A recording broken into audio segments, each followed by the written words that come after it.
जय श्री राम।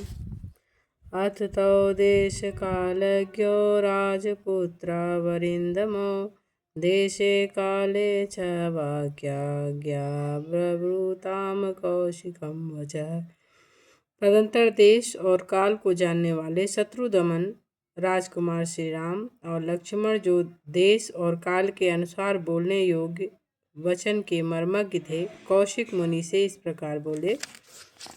भगवच्छो तुमिच्छावो यस्मिन् काले निशाचरो संरक्षणीयो तो ब्रूहि नातिवर्तेति तत्क्षणम्। भगवान, हम दोनों यह सुनना चाहते हैं कि किस समय उन दोनों निशाचरों का आक्रमण होता है, जबकि हमें उन दोनों को यज्ञ भूमि में आने से रोकना है। कहीं ऐसा न हो असावधानी में ही वह समय हाथ से निकल जाए, अतः उसे बता दीजिए।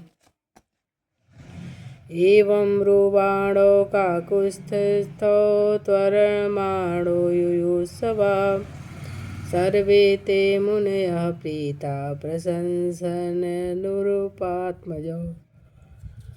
ऐसी बात सुन कहकर युद्ध की इच्छा से उतावले हुए उन दोनों ककुत्स्थवंशी राजकुमारों की ओर देखकर वे सब मुनि बड़े प्रसन्न हुए और उन दोनों बंधुओं की भूरि भूरि प्रशंसा करने लगे।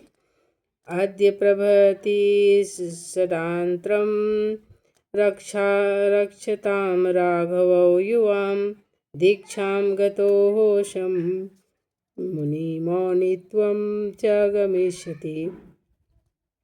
वे बोले, हे मुनिवर, विश्वामित्र यज्ञ की दीक्षा ले चुके हैं, अतः अब मौन रहेंगे। आप दोनों रघुवंशी वीर सावधान होकर आज से 6 रातों तक इनके यज्ञ की रक्षा करते रहें। तौ तुम वचनं श्रुत्वा राजपुत्रो यशस्विनो अनिद्रं सर्होरात्रं तपोवनं रक्षताम्। मुनियों का यह वचन सुनकर वे दोनों तपस्वी राजकुमार लगातार 6 दिन और 6 रात तक उस तपोवन की रक्षा करते रहे। इस बीच में उन्होंने नींद भी नहीं ली। उपांसा चक्रवर्तीर्वीरो यत्तो परम धन्विनो सक्षतुम मुनिर्वरम विश्वामित्रम रिंदमो। शत्रु का दमन करने वाले वे परम धनुर्धर वीर सतत सावधान रहकर मुनिवर विश्वामित्र के पास खड़े होकर उनकी यज्ञ की रक्षा में लगे रहे। अथ काले गते तस्मिन् षष्ठे अहनि तदागते सौमित्रं ब्रवीत रामो यत्तो भव समाहिता। इस प्रकार कुछ काल बीत जाने पर जब 6ठा दिन आया, तब श्री राम ने सुमित्रा कुमार लक्ष्मण से कहा, सुमित्रा नंदन, तुम अपने चित्त को एकाग्र करके सावधान हो जाओ। रामस्यैवं ब्रुवाणस्य त्वरितस्य युयुत्सया प्रज्ज्वाल ततो वेदी सोपाध्याय पुरोहिता। युद्ध की इच्छा से शीघ्रता करते हुए श्री राम इस प्रकार कह ही रहे थे कि उपाध्याय, ब्रह्मा, पुरोहित, उपदेष्टा और अन्य ऋतुजों से घिरी हुई यज्ञ की वेदी सहसा प्रज्वलित हो उठी और वेदी का जलना राक्षसों के आगमन का सूचक उत्पात था। सदर्भ चमस श्रुत्का ससमित कुसुमोच्चया विश्वामित्रेण संहिता वेदिर्जर्जाल सत्विज्यता। इसके बाद कुश, चमस, सुक्रुस, समिधा और फूलों के ढेर से सुशोभित होने वाली विश्वामित्र तथा ऋषित जो सहित जो यज्ञ की वेदी थी उस पर आहवनीय अग्नि प्रज्वलित हुई। मंत्रवच्च यथा न्यायं यज्ञो यशो संप्रवर्तते आकाशे च महान शब्द प्रादुरासीद भयानक। फिर तो शास्त्रीय विधि के अनुसार वेद मंत्रों के उच्चारण पूर्वक उस यज्ञ का आरंभ हुआ। इसी समय आकाश में बड़े जोर का शब्द हुआ जो बड़ा ही भयानक था। आवार्य गगनम मेघो यथा प्रावृषि दृश्यते तथा माया विकुर्वाणो राक्षसाभ्य धावतां मारीचश्च सुबाहुश्च तयोरनुचरास्तथा आगम्य भीमशङ्कासा रुधिरौघानवा सृजन्। जैसे वर्षा काल में मेघों की घटा सारे आकाश को घेर कर छाई हुई दिखाई देती, उसी प्रकार मारीच और सुबाहु नामक राक्षस सब ओर से अपनी माया फैलाते हुए यज्ञ मंडप की ओर दौड़े आ रहे थे। उनके अनुचर भी साथ थे। उन भयंकर राक्षसों ने वहां आकर रक्त की धाराएं बरसाना आरंभ कर दिया। तातेन रुधिरौघेण वेदी वीक्ष सुशिक्ष समुक्षतां सहसा विधृतो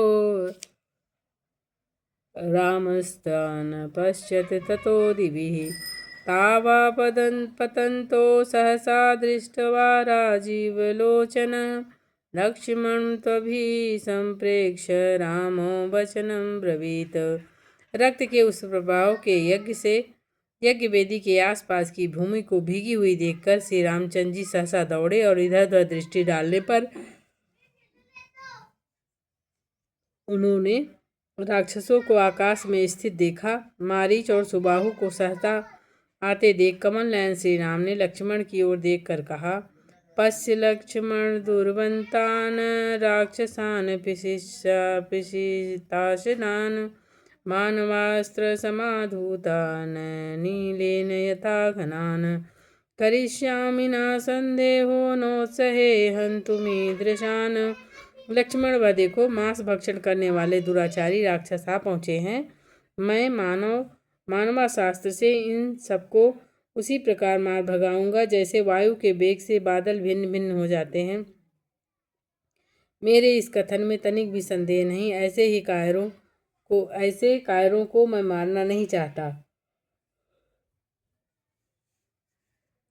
इत्युक्ता वचनं रामश्चापे संधाय वेगवान् मानवं परमोदारं वस्त्रं परमभास्वरं शिक्षेप परम क्रुद्धो मारीचो रसि राघवः।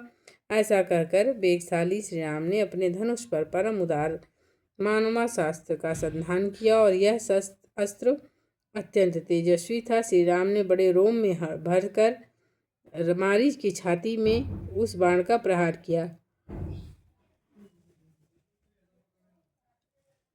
सहतेन परमास्त्रेण मानवेन समाहता संपूर्ण योजन शतं क्षिप्तं सागर सप्लवे।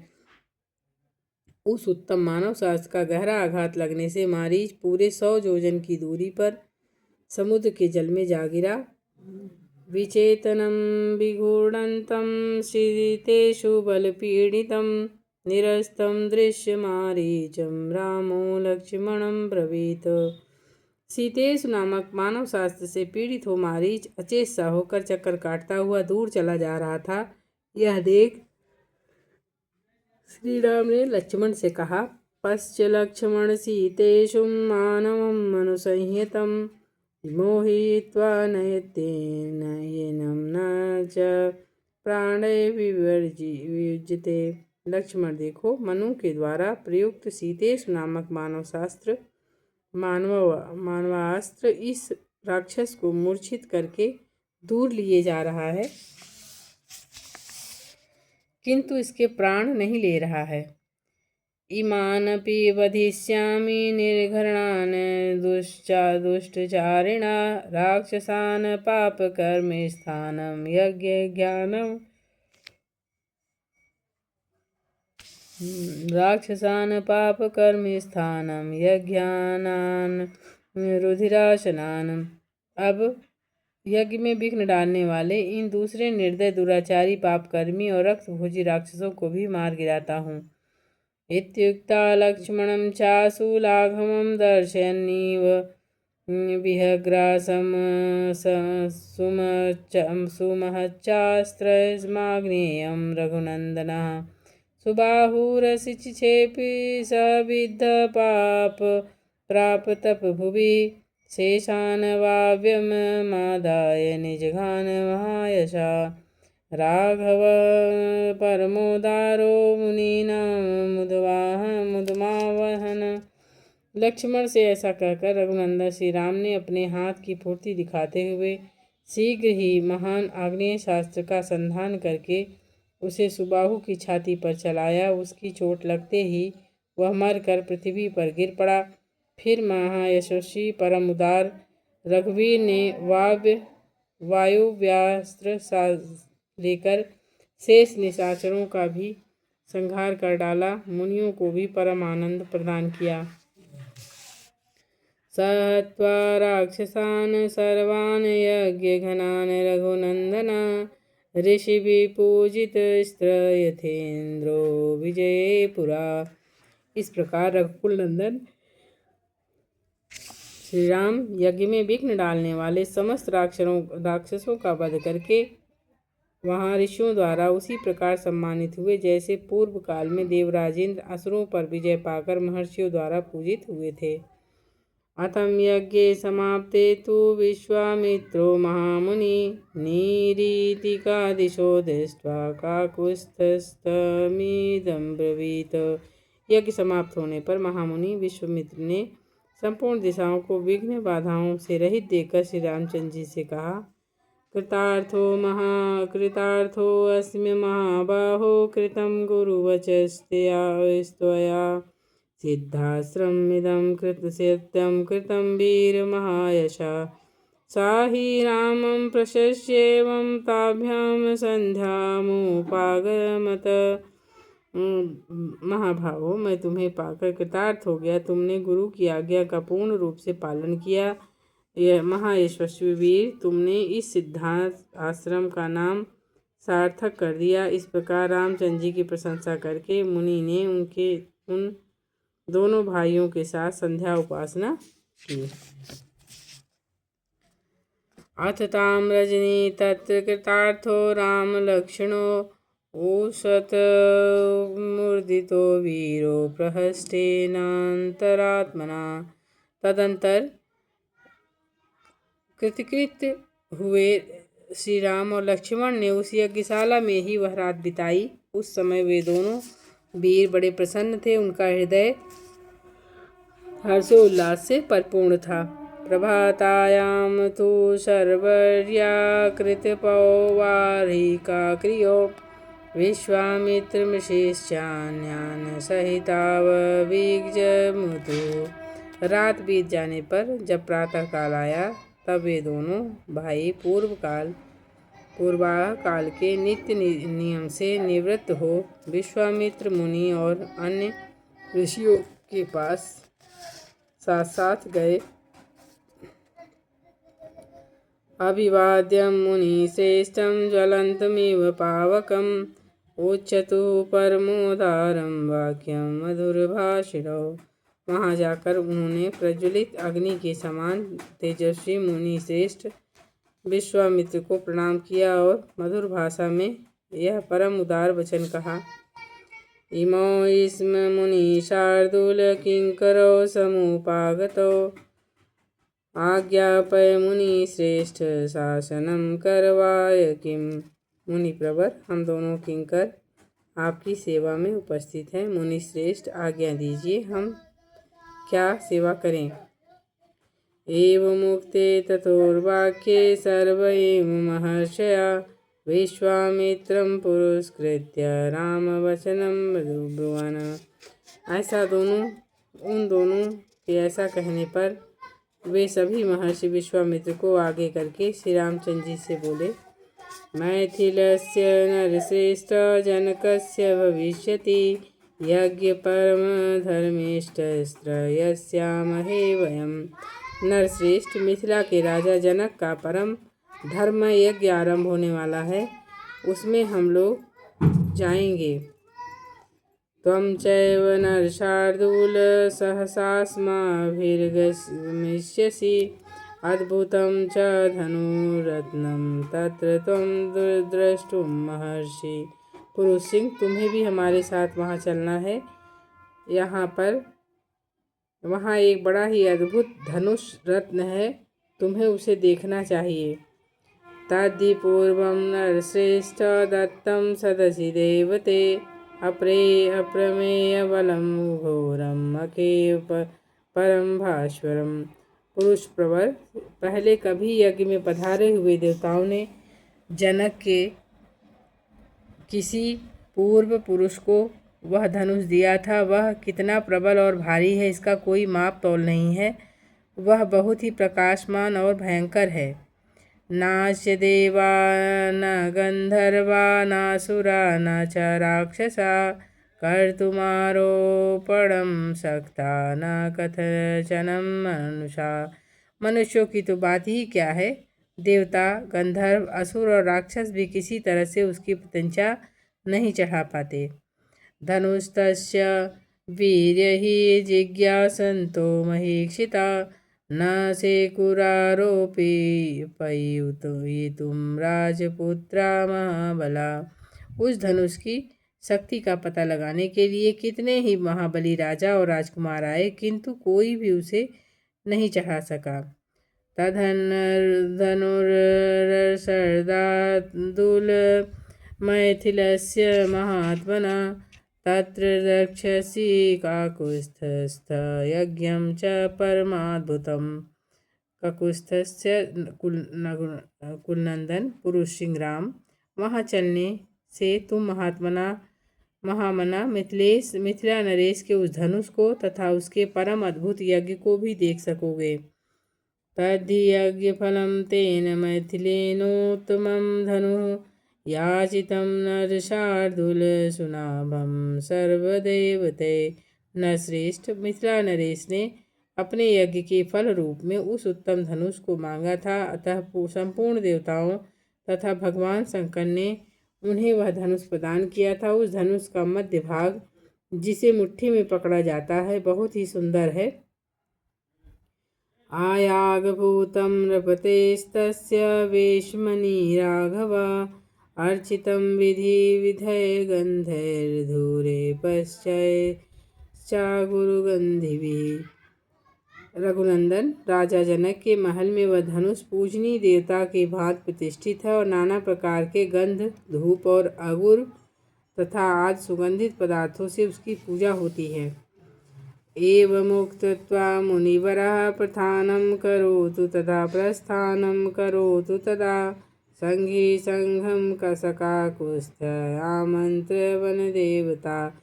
ऐसा कहकर मुनिवर विश्वामित्र ने वन देवताओं से आज्ञा ली और ऋषि मंडली तथा ऋषि राम लक्ष्मण के साथ वहां से प्रस्थान किए। स्वस्ति वोस्तु गमिष्यामि सिद्धाश्रमादहम् उत्तरे जाह्नवी तीरे हिमवन्तं शिलोच्चयम्। चलते समय उन्होंने वन देवता से कहा, मैं अपना यज्ञ कार्य सिद्ध करके इस सिद्धाश्रम से जा रहा हूँ। गंगा के उत्तर तट पर होता हुआ हिमालय पर्वत की उपत्यका में जाऊँगा। आप लोगों का कल्याण हो। इत्युक्ता मुनिर्शार्दूल कौशिकः स तपोधना उत्तरां दिशिमुद्दिश्य प्रस्थातुमुपचक्रमे। ऐसा कहकर तपस्या के धनी मुनि श्रेष्ठ कौशिक ने उत्तर दिशा की ओर प्रस्थान किया। तं वज्रतं मुनिवरमगावन्गादनुसारिणीं शकटिशतमात्रं तु प्रयाणे ब्रह्मवादिनाम्। उस समय प्रस्थान के समय यात्रा करते हुए मुनिवर विश्वामित्र के पीछे उनके साथ चलने वाले ब्रह्मवादी महर्षियों की 100 गाड़ियाँ चली। मृग पक्षी गणाश्चैव सिद्धाश्रम निवासिनी अनुजर्गुमु महात्मानं विश्वामित्रं तपोधनम। सिद्धाश्रम में निवास करने वाले मृग और पक्षी भी तपोधन विश्वामित्र के पीछे पीछे जाने लगे। निर्वर्तयामास तत्संगी संघ च पक्षिणा ते गत्वा दूरमध्वानं लम्बयामाने दिवाकरे। वासं चक्रुमुनिगणा शोणाकुले समाहिता ते अस्तं गते दिनकरे स्नानत्वा हुताशना। कुछ दूर जाने पर ऋषि मंडली सहित विश्वामित्र ने उन पशु पक्षियों को लौटा दिया। फिर दूर मार्ग तक तय कर लेने के बाद जब सूर्य अस्तांचल को जाने लगे तब उन्होंने ऋषियों से पूर्ण सावधान रहकर सोनभद्र के तट पर पड़ाव डाला। जब सूर्यदेव अस्त हो गए तब स्नान करके उन्होंने अग्निहोत्र का कार्य पूर्ण किया। विश्वामित्रं पुरस्कृत्य निषेधुरमितौजसः रामोऽपि सह सौमित्रे मुनिना स्थानभिपूज्य च अग्रतो निषदाथ विश्वामित्रस्य धीमतः। इसके बाद वे सभी अमित तेजस्वी ऋषि मुनिवर विश्वामित्र को आगे करके बैठे। फिर लक्ष्मण सहित श्री राम भी उन ऋषियों का आदर करते हुए बुद्धिमान विश्वामित्र जी के सामने बैठ गए।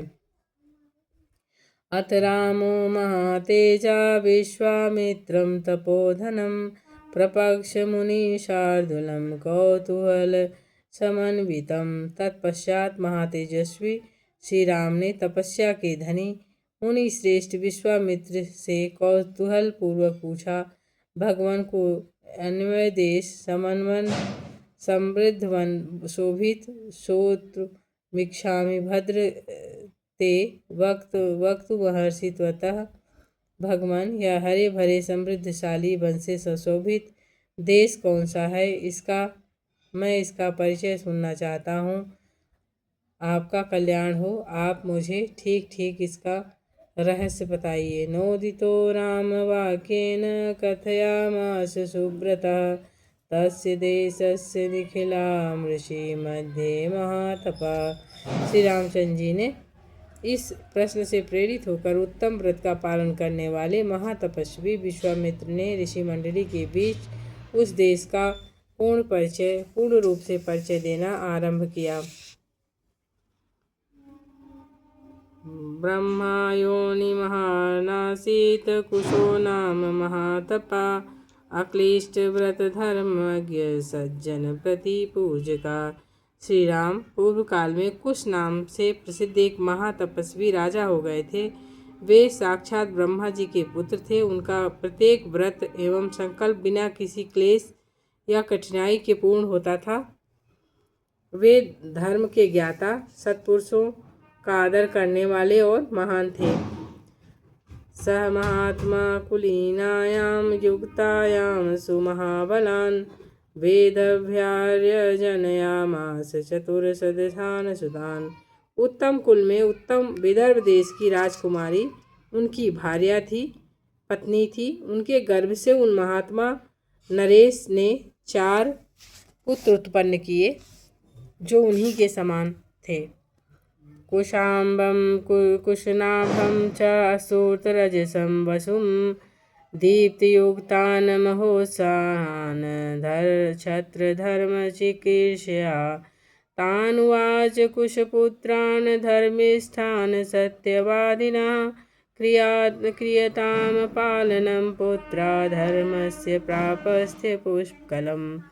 उनके नाम इस प्रकार थे, कुशाम्ब, कुशनाभ, असूर्त रजस तथा वसु। ये सब के सब तेजस्वी तथा महान उत्साही थे। राजा कुश ने प्रजारक्षण रूप क्षत्रिय धर्म की पालन की इच्छा से अपने उन धर्मिष्ठ तथा सत्यवादी पुत्रों से कहा, पुत्रों, प्रजा का पालन करो, इससे तुम्हें धर्म का पूरा पूरा फल प्राप्त होगा। कुशस्य वचनं श्रुत्वा चत्वारो लोकसत्तमा निर्वेशं चक्रिरे सर्वे पुराणाम नवरास्तदा। अपने पिता महाराज कुश की यह बात सुनकर उन चारों लोक शिरोमणि नरश्रेष्ठ राजकुमारों ने उस समय अपने अपने लिए पृथक पृथक नगर निर्माण कराया। कुशाम्बस्तु महातेजा कौशाम्बीम करोतु पुरीं कृष्णाम्भस्तु धर्मात्मा पुरं चक्रे महोदयम्। महातेजस्वी कुशाम्ब ने कौशाम्बीपुरी बसाई जिसे आजकल कोसम कहते हैं। धर्मात्मा कुशनाभ ने महोदय नामक नगर का निर्माण कराया। असुरजसो नाम धर्मारण्य महामति चक्रे पूर्वरम राजा वसूनाम गिरिवज्रम। परम बुद्धिमान असुर रजस ने धर्मारण्य नाम का एक श्रेष्ठ नगर बसाया और राजा वसु ने गिरिव्रज नामक नगर की स्थापना की।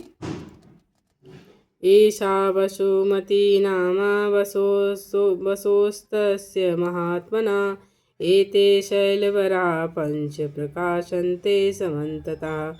महात्मा वसु की यह गिरिव्रज नामक राजधानी वसुमती के नाम से प्रसिद्ध हुई। इसके चारों ओर ये 5 श्रेष्ठ पर्वत सुशोभित होते हैं। सुमागधी नदी रम्यामागवान् विशुष्ताययो पंचानां शैलमुख्यानां मध्ये मालेव शोभते।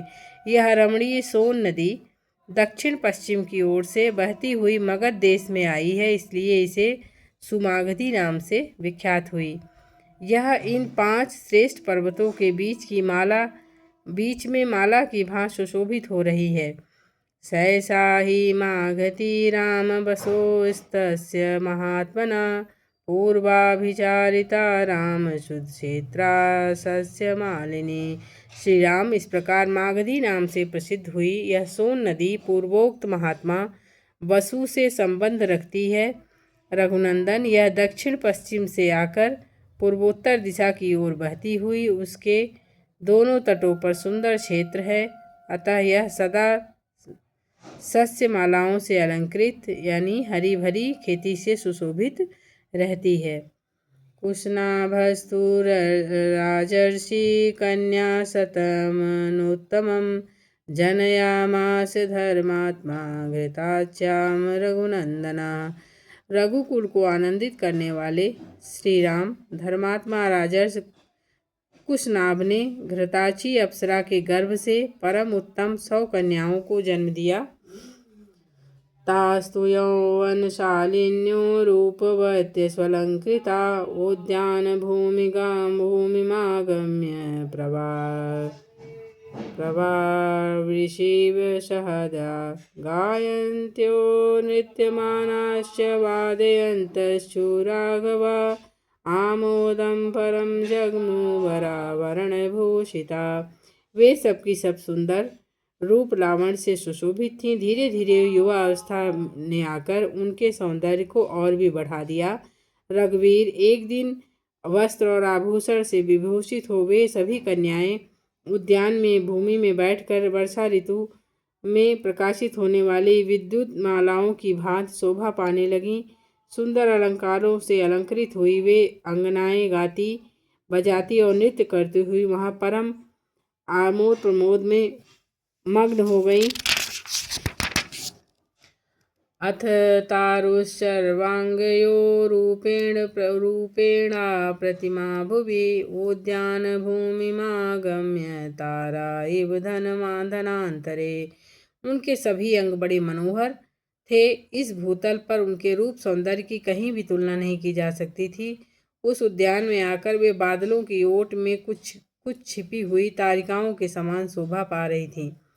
ताम सर्वा गुण संपन्ना रूप यौवना संयुक्ता दृष्टवा सर्वात्मको वायुरिदं वचनं ब्रवीत।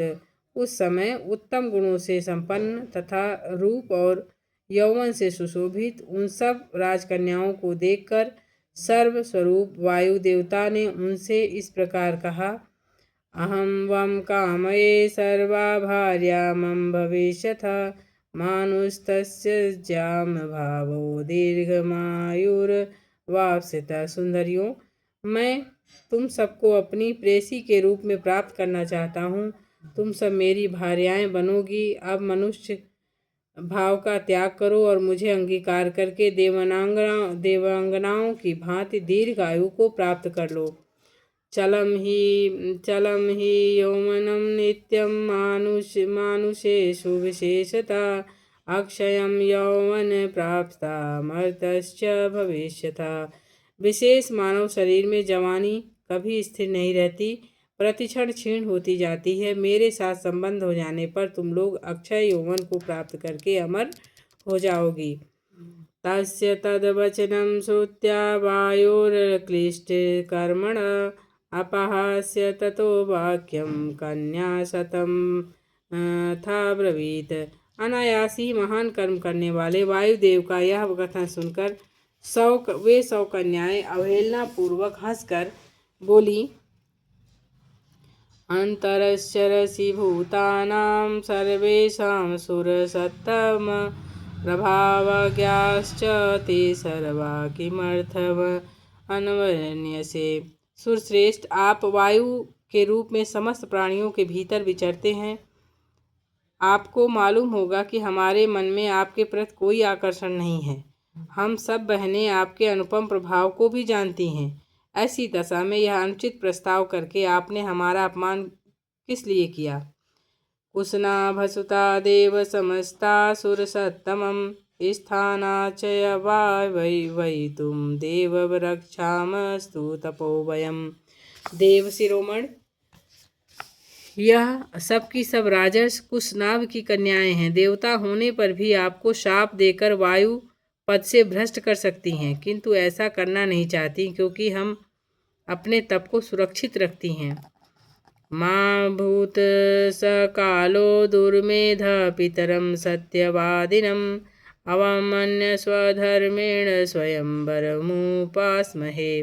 दुर्मते, यह वह समय कभी न आए जबकि हम अपने सत्यवादी पिता की अवहेलना करके कामवश या अत्यंत अधर्म पूर्वक स्वयं ही वर ढूंढने लगें।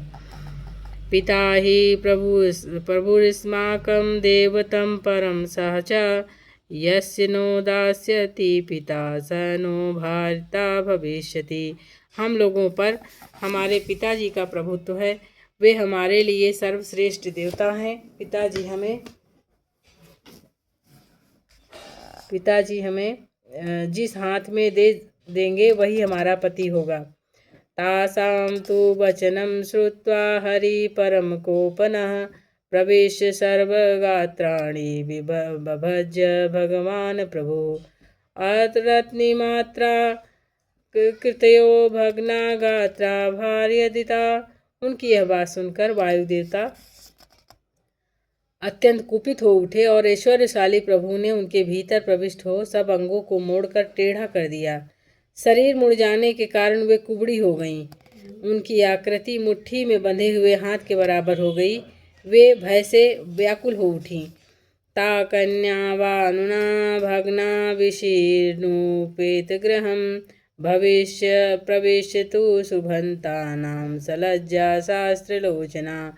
वायुदेव के द्वारा कुबड़ी हुई उन कन्याओं ने राजभवन में प्रवेश किया और प्रवेश करके वे लज्जित और उद्विग्न हो गई। उनके नेत्रों से आंसुओं की धाराएं बहने लगीं। सचता दयिता भग्ना न कन्या परशोभना दष्टवादीनास्तदा राजा सम्भ्रात इदं ब्रवीत। अपनी परम सुंदरी प्यारी पुत्रियों को कुब्जता के कारण अत्यंत दयनीय दशा में पड़ी देख राजा कुशनाभ घबरा गए और वो इस प्रकार बोले, किविदं कथ्यतां पुत्र चोधर्मन्मन्यते कुब्जाकेन कृता सर्वाश्चेष्टतन्योनाभिभाषता एम राजा विनिश्वस्य समाधिं संधवे ततत। पुत्रियों, यह क्या हुआ? बताओ, कौन प्राणी है जो धर्म की अवहेलना करता है? किसने तुम्हें कुबड़ी बना दिया जिससे तुम तड़प रही हो किंतु कुछ बताती नहीं हो? यूँ कहकर राजा ने लंबी सांस खींची और उनका उत्तर सुनने के लिए वे सावधान बैठ गए। जय श्री राम। शेष भाग कल